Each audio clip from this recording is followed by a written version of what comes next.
Welcome to பஞ்சு சமையல். வாங்க இப்போ கருவேப்பிலை சாதம் எப்படி செய்யுதுன்னு பார்க்கலாம். ஒரு கடாய் வச்சுக்கோங்க. அடுப்பில் 1 ஸ்பூன் எண்ணெய் ஊற்றிக்கோங்க. எண்ணெய் நல்லா காய வெட்டி 1 ஸ்பூன் கடலைப்பருப்பு போட்டுக்கோங்க. லைட்டாக ஒரு 1/4 டீஸ்பூன் கடுகு போட்டுக்கோங்க.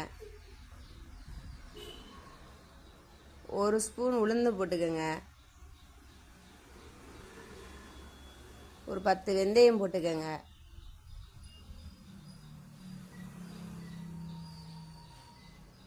ஒரு டீஸ்பூன் சீரகம் போட்டுக்கோங்க. 1 டீஸ்பூன் மிளகு போட்டுக்கோங்க.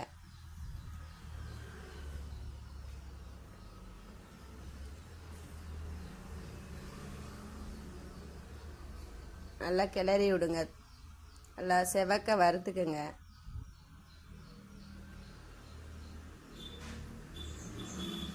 ஒரு டீஸ்பூன் எள்ளு போட்டுக்கோங்க. வெள்ளை எள்ளு போட்டாலும் சரி, கருப்பு எள்ளான்னு போட்டாலும் சரி. இது பிள்ளைங்க சாப்பிடும்போது நல்லாயிருக்கும். பிள்ளைங்களுக்கு நல்லாயிருக்கும், ஸ்ட்ரென்த்து. 4 காஞ்ச மிளகா போட்டுக்கோங்க. கருவேப்பிலை உங்களுக்கு எவ்வளோ தேவையோ போட்டுக்கோங்க. எவ்வளோ சாதம் செய்கிறீங்களோ போட்டுக்கோங்க. நான் 1 கைப்பிடி அளவு கருவேப்பிலை போட்டிருக்கேன், ஃப்ரெஷ்ஷான கருவேப்பிலை. நல்லா எல்லாம் வறுத்துட்டு நல்லா ஆற வச்சுட்டு பொடி பண்ணி எடுத்துக்கோங்க.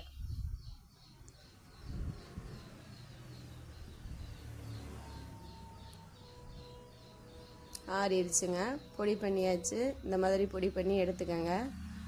அடுப்பில் பேன் வச்சுக்கோங்க. 2 கரண்டி எண்ணெய் ஊற்றிக்கோங்க. கடுகு போட்டுக்கோங்க 1 டீஸ்பூனு. 1 டீஸ்பூன் உளுந்து போட்டுக்கோங்க.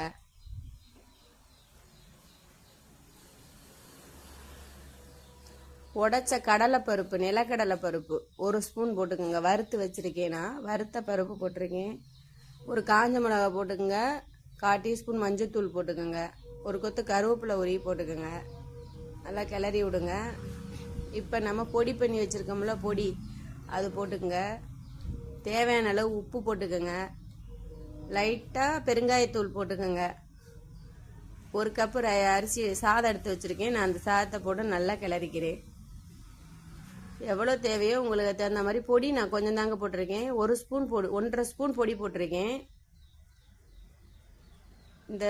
இந்த சாதத்துக்கு அவ்வளோது போதும். நான் அதனால் போட்டு வச்சுருக்கேன். பொடி இன்னொரு நாளைக்கு செஞ்சுக்கலாம், வச்சுக்கோங்க, கெட்டு போகாது. இந்த மாதிரி செஞ்சுக்கோங்க. அவ்வளோதாங்க, கருவேப்பிலை சாதம் ரெடிங்க. செஞ்சு பாருங்கள். லைக் பண்ணுங்கள், சப்ஸ்கிரைப் பண்ணுங்கள். ஓகே, பாய், தேங்க்யூங்க.